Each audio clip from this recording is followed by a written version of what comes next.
We've all been there. The texts that say one thing and the actions that scream another.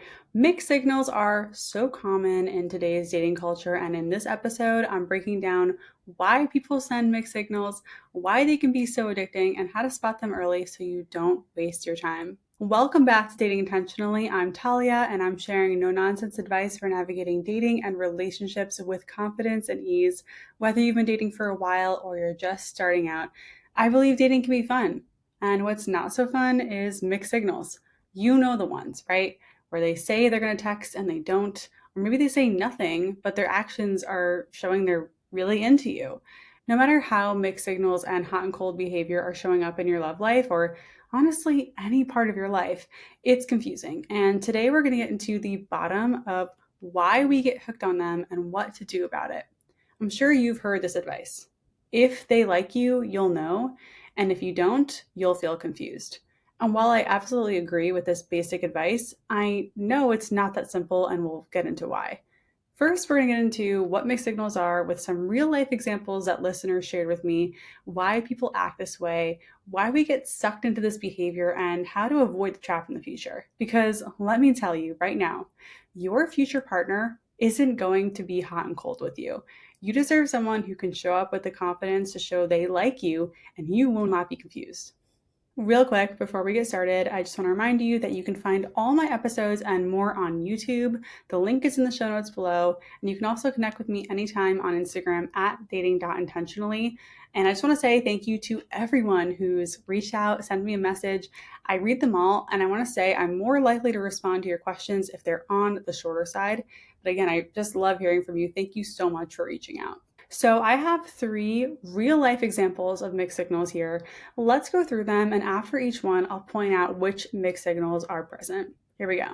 This person wrote to me and said, he never seemed as interested as I was. He admitted he was just on the apps to, quote, make friends, and I was the one initiating. His vibe was more sure than let's do it, and his job and friends always came first. Even 6 months in, I felt like he was holding back his attention, time, and vulnerability. When we ended things, he said he didn't have the capacity for a relationship with anyone, but 8 months later, he was in a serious relationship with someone else, crying, laughing emoji. Looking back, I could have saved myself a ton of pain if I had paid attention to the mixed signals earlier. Okay, so I'm sure this story sounds familiar, right? You find someone who's on the apps, you're like, oh, I'm just looking for friends, don't know where it's going, and they're kind of lackluster in their enthusiasm, like there's a lack of enthusiasm, but they're still like showing up. They're still saying yes to dates. They're still getting to know you, but they're just not, they just seem like they're not all in. They hit you with the old, I can't be in a relationship. And then you see they're off in a relationship with someone right after you. So frustrating. Some mixed signals that are present here. They say you're amazing and want to spend time with you, but they aren't ready for a relationship. That is a massive mixed signal. Like, okay, I'm so amazing, but you're not ready for a relationship. What's it going to be, dude? They tell you they're not ready or it won't work, then keep coming back. That's so annoying too, right? When they're like, I just don't know if this is what I want right now, but they're going to keep texting you. Ugh, no, thank you. When they act like your boyfriend but don't want to commit, that one is also so annoying. These are all annoying. Another one that could have been here is that they only text you when it's convenient for them and then they go off the grid for a while. That one is just like, it's so obvious what that person is doing, but when you really like someone, you can twist that into something else and start to make excuses for them. All right, here's another example of mixed signals sent in by a listener. I became close with the guy I worked with. We talked every day and hung out every weekend, but I could never get a clear read on him. One minute he'd compliment me like, I like your hair like that. The next he'd tell me about another girl he once had, quote, the best first date of his life with. He'd invite me to do really personal things too, like meet his family or adopt a pet together. Eventually, I got tired of the back and forth, and I told him how I felt. He got defensive, said I'd tricked him, and claimed he had no idea I liked him. Then he ghosted me for 4 months. We finally reconnected. He doubled down, saying maybe things could have been different if we weren't coworkers, and ended with, so are we good? Because I feel like you still like me and I need you to not. Whew, lots of mixed signals in this one.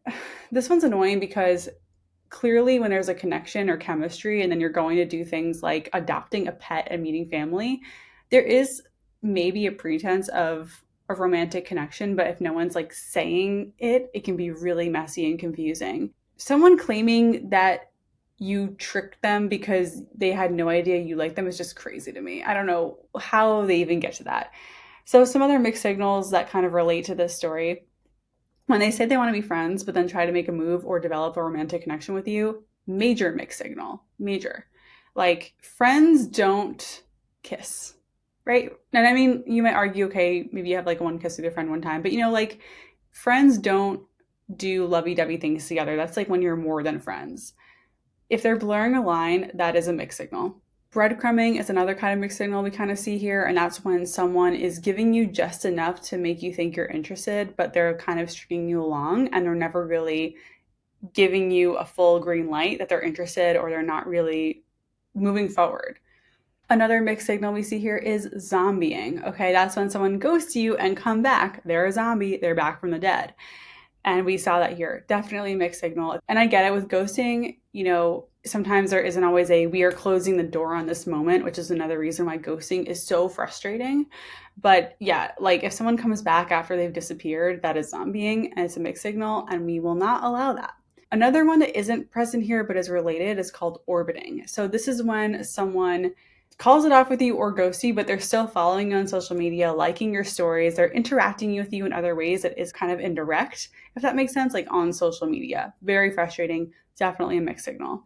Another mixed signal, which I think some people might not agree with, is when they're really present on dates and interactions and they're very into you, but then after you've said goodbye and you go your separate ways, they're silent between dates and you have no idea if they're interested. Some people aren't big texters between dates, but I still think this is a mixed signal. I think that if you are trying to date intentionally and you want to get into a relationship, you've got to make an effort to make that person feel like you didn't forget they existed between dates, So if there's complete silence between dates, that's a mixed signal. Okay, here's our last example from a listener. I dated a guy for a month and a half. In person, he would tell me he liked me so much and was ready for more, that he really liked me and he was really curious about me. And he talked about plans we could do together. He told me he didn't want to date anyone else, and our dates were perfect. He would send me texts and voice notes when we weren't together, but never initiated dates. I was the one who asked always. He would say no a lot because he was busy or stressed or needed a night alone. My friends told me he might be dating someone else, but I didn't think so. He canceled 2 or 3 times, and in general, I felt like it was hard to see him. We ended things because he told me he couldn't give me what I wanted, and I agreed. So this one's rough. I mean, being on a date with someone and you're hearing from them, I really like you. I really want to know about you. Let's do all these things together. But then they blow you off, they cancel, they make it hard to see them. It's like, which one is it? It makes you feel like a crazy person, right? Because you're like, I could have sworn on the date he said he really liked me, wanted to get to know me, but now I can barely make a plan with him. So frustrating. So the mixed signals we don't want to ignore here. They say they like you, but they never have time to see you. They say they'll text or call and they don't follow through with their actual plans. If they say, I had fun, we should do it again, and then you never hear from them. And future faking, talking about plans, but never following through. So I will put the full list of mixed signals in the show notes so you can just see all of them listed out, because I went through a bunch of them, but I wanted to give you the stories to illustrate how these played out in real time, in real situations. So why do people do this? Why do people act this way? It is so frustrating to be on the receiving end, but what's going on in the mind of the person who's doing it? And I have some ideas. One, they could be scared of hurting your feelings. Okay, like a lot of people, especially people pleasers, can't stand to think they're hurting someone else's feelings when they reject them or say they're not interested or that they don't have time, all that stuff. Of course, in the process of people pleasing, they do end up hurting other people, right? Because they're being confusing. So it could be that they're acting this way because they just don't want to let you down. And in the process, they are still letting you down. Another reason they act like this is that they're scared of the guilt they will feel when they reject you. People will do so much just to avoid feeling guilty and like they screwed up. So the first one's more like they're worried about hurting your feelings. This one's more like they're worried about hurting their own feelings. Both are not great. Another reason people do this is that, this one's more straightforward. Maybe they're just down for a hookup and not much else. Some people don't have the capacity or desire to try for a real committed relationship, and want to enjoy a physical connection only, that's fine. It's just better when they're upfront about it, which I know a lot of people out there are not, and it's really frustrating. Another reason people act this way, maybe they're just a big old flirt. Some people flirt with people and it's just part of their personality, and they get caught up in mixed signals because they want to flirt and they like the attention, or that they like giving people that kind of attention, but they don't have the intention of dating or getting to know you seriously. They just want to have some silly, flirty banter, and that can be confusing.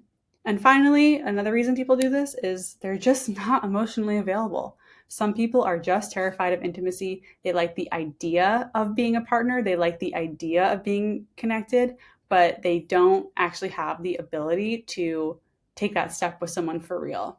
So people who send mixed signals will dance around it, they'll kind of dodge things, they'll not be totally honest, maybe with themselves and with the person they're dating, about what they have the capacity to do. And like I've said, it's just frustrating. Sometimes the people who are sending you mixed signals aren't aware of this. They're not aware that they're doing this. And I don't think it's always malicious. I don't think it's always on purpose, but sometimes they are aware of it and they're doing it anyway. The why, though, doesn't really change much because mixed signals are bad and we don't need to make excuses for anyone. We just have to decide if we can accept their behavior or if we want to move on. And in this case, it's usually the latter. I want to touch on the difference between mixed signals and someone being a slow burner, because we talk a lot about the slow burn in this podcast. And I can see how you might get confused between someone taking things really slow and giving you mixed signals. Even in a slow burn, someone will show you and tell you that they like you and their actions will align with that. It just might be at a slower pace. You will know they're interested in you. And some people who prefer a slow burn are aware of this and they'll say, like, I like to take things slow. They're going to be able to communicate these things with you. They're not going to, a slow burn person could maybe cancel or have to reschedule a date, but they'll actually follow through on seeing you. Someone who's sending you mixed signals might cancel or reschedule and not follow through on seeing you. See the difference? It's like someone who's doing a slow burn is still going to show up, get to know you, and like be present in the connection and a relationship. Someone who's sending mixed signals, it's not going to be that consistent. Well, let's talk about why it is so hard for us to walk away when someone is sending us mixed signals. The number one is intermittent reinforcement. So this is when unpredictable rewards, like you don't know when you're going to get that text or that date invite, can actually create longer lasting habits and predictable rewards. And when I say reward, I mean the positive signals they're sending you. I mean like the attention, the affection, the flirtiness, all those things that you want to see. Because it's given to you intermittently, you become more hooked on it. And I'm not going to say this is like gambling, but that's kind of like what I'm getting at. That's kind of the same concept. It's just you don't know when the good thing is going to happen, so you keep showing up hoping that good thing will happen. You're basically hanging on, waiting for the next positive signal, even though you're in pain and it's stressful and you have a lot of anxiety. This makes you feel addicted to their attention, and you start to feel worried that you're being too needy or too much for wanting consistency, which is crazy. Like, you are not being too needy or wanting too much if you want consistency.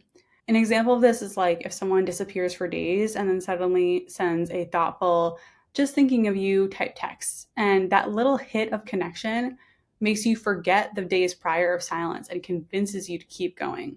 Another reason why it's so hard to walk away is just cognitive dissonance. When we receive positive and negative signals from someone at the same time, our brain has a hard time of holding these two conflicting truths together. It feels uncomfortable, so instead of facing it head on, we just kind of smooth it over in our mind. We just tell ourselves that, oh, they're busy, they're bad at texting, they're going through a lot right now. We latch on to the good moments because it's easier and less painful than acknowledging the red flag staring us right in the face. Another example of this would be like if they say, I really like you, but they also say they're not ready for anything serious right now. Guess which one you're probably going to focus on? The I really like you part. And you might ignore the fact that they're telling you they can't give you what they want because you're really into the part where they tell you they like you. Another reason why it's so hard to walk away from mixed signals is attachment styles, right? There's an attachment factor here too. If you have anxious or avoidant or disorganized attachment, you might be more likely to get hooked on these mixed signals. Especially someone with anxious attachment might interpret mixed signals as commitment issues and then end up trying harder to make that connection work, even if the other person is just not that interested. An example of this would be like they cancel last minute for the third time, but you think, if I just show up and show them how understanding and flexible I am, they'll see I'm worth committing to. That's not, that's, pretty much abandoning yourself at that point. And we don't want that. And finally, the last reason it is so hard to walk away from this is that mixed signals can feel like the version of love that we're taught to want, which is like this kind of more dramatic, sparky, tension filled love.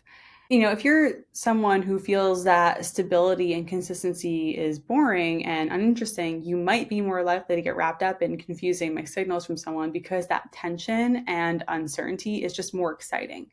You're left wanting more every time. An example of this would be like if they pulled away for a week and then come back with a grand gesture, or they actually open up to you. That roller coaster of emotions can feel romantic when it's really just keeping you hooked on mixed signals. I also want to mention that in some cases, mixed signals can lead to a power dynamic if the other person is intentionally trying to confuse you in a malicious way. But I really don't think your average dater out here is trying to do that on purpose. What ends up happening, though, no matter why it's happening and what's going on, is that you are chasing a feeling of someone's attention and affection, not the actual person, because someone who's giving you mixed signals isn't actually giving you the chance to get to know them.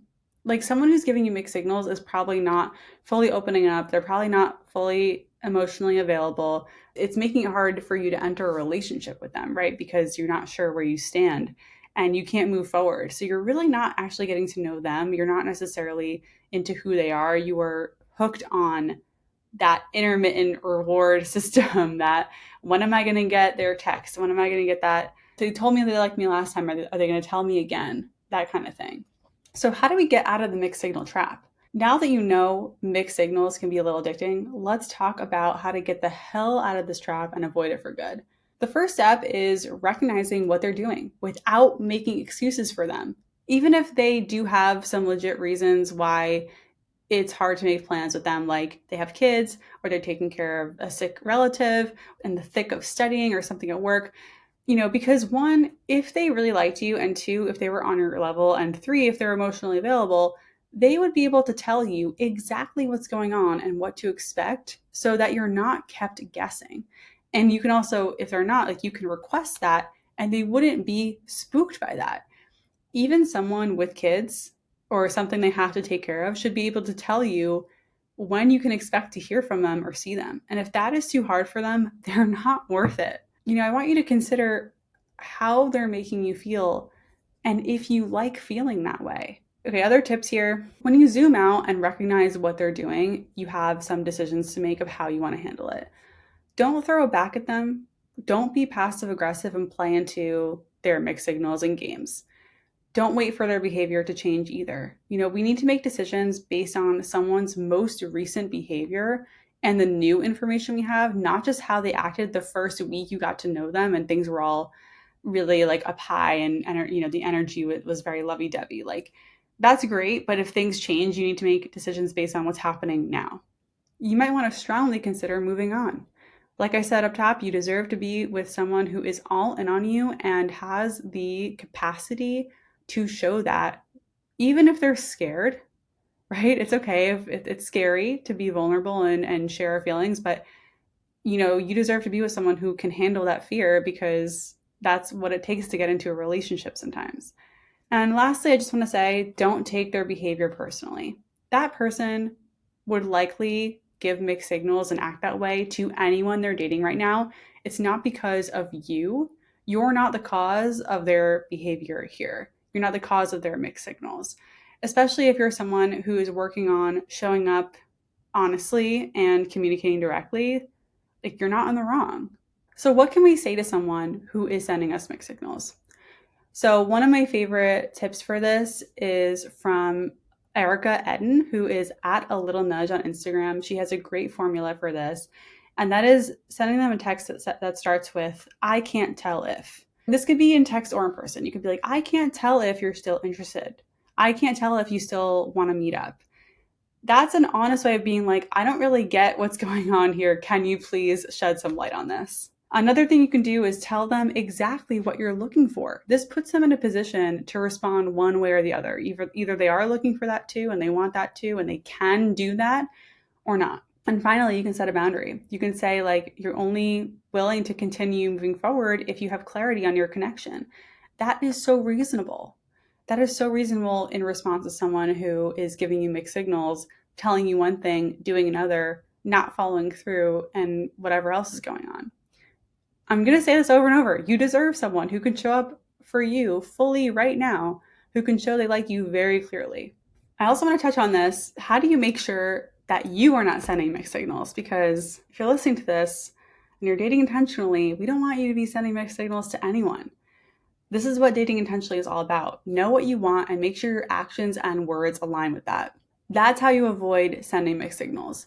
Now, if you're dating someone and you're getting to know them and you're not sure if you want to go to the next step with them, you can still show interest in getting to know them. You don't have to pull back, if that makes sense. And I get that sometimes you might be unsure about someone, but the only way to be more sure about them is to actually pursue the connection and continue to get to know them. And also, let's talk about what signals you should be looking for instead. Okay, we talked about the mixed signals up top. What should you be looking for? What are the green flags here? And I have a bunch of episodes on green flags to look for in early dating. I'll link the one below. It's actually my most popular episode ever, but I'll go through this really quickly. You're looking for someone who makes time to see you and actually spends time with you. And if you're long distance, that can look like FaceTimes, video calls, and with a set date and time, not just randomly make it a date. If they tell you how they feel, not in a love bomby way, things like, I like getting to know you, I'm enjoying spending time with you, you're so sweet, kind, funny, smart, whatever. If they're saying it clearly and directly, that's a great sign. That's not a mixed signal. They're like, I like you. Also, if they follow through, that means if they say they're going to text, they do. If they say they're going to reach out with a plan, they do that. If they say they want a relationship, they act like they want a relationship. And if they don't follow through, they at least apologize, acknowledge it, and adjust. So those are like 3 core things we're looking for in terms of clear signals that they're into you and that they are available to pursue a relationship with you. But if you want more on that, check out the episode linked in the show notes about all the green flags to look out for in early dating. I'm excited to get into today's dating dilemma. You could submit yours in the show notes if you want me to answer your question on the podcast or on YouTube. Let's do it. I, 23, non-binary, have always been a late bloomer with dating and relationships. I only started dating after high school, and in university, I have only dated a handful of people, and I've had my first sexual experience at age 22. I don't see myself as conventionally attractive, and I'm basically never approached by people to be asked out. I'm kind of insecure about my lack of romantic experience, and I think this is holding me back from having quality relationships.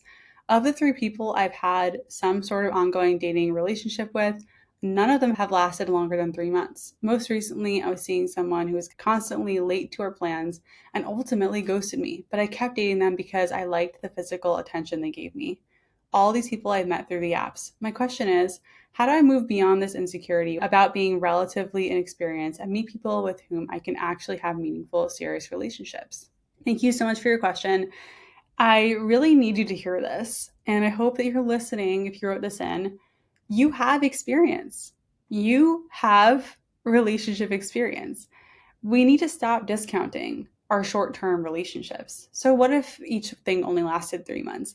That still counts as something. We need to stop putting these long-term relationships on the experience pedestal. Just because you've been in a long-term relationship does not make you good at being in them or a good partner. Do you know how many people are in long relationships right now that they're actually miserable in?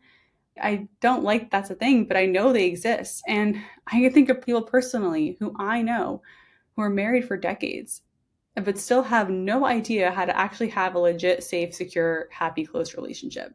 To answer your question, you need to learn how to reframe the experience you've had. Right now, you're like comparing yourself to the person who's had that long-term relationship since sophomore year of high school or something like that, or the younger version of me who hopped from long-term thing to long-term thing without a ton of time in between. Those people aren't better than you, and you're not worse off for not having a year-long relationship yet. You have to remember that you've probably learned a lot in the handful of short-term relationships and all the dates that you've been on, even if they haven't turned into anything longer, those count towards your experience and what you've learned. My other piece of advice is to focus more on if you like them. Stop focusing on your perceived flaws. Some people, the good daters, know that relationship experience is somewhat irrelevant. I'm sorry to pull the age card on you, especially at 23. When you've only been able to date for less than 10 years of your life, you're doing great. And I would say the same thing to someone who is 33, 43, and on. It's okay. You're allowed to prioritize other things in your life. And the only reason it feels weird is because our society is so obsessed with relationships being in couples and marriage. If we pull that lens away, like if we take that lens away, it's actually it's not weird at all. So I just want to say you're just getting started. And I think you know that your insecurity probably holds you back more than the actual experience, or in your words, lack of experience that you have. You have a lot to offer a partner, and none of that has anything to do with how long your previous relationships were. I really hope this helps. And once again, thank you for your question. I'm encouraging you to keep going, believe in yourself, believe in what you have to offer. And just remember, like I said, your relationship experience has nothing to do with your value as a human and a partner. If you want to submit your dating dilemma, you can submit it in the show notes. I love answering them. And thank you to everyone who submitted one. Your experience helps other people feel less alone. All right, lastly, I have a new date idea drop for you. This is a new segment I'm trying out. This is the second edition. This is the games edition. So I'm sharing date ideas to inspire you to go out with people you're newly dating or people you've been dating for a while. Hell, you can even do this with friends. So let's get into it. We have some date ideas. Okay, here we go. The first one is the low-key one, okay? Go to a dive bar with a pool table, darts, or board games. Keep it light and fun without spending much.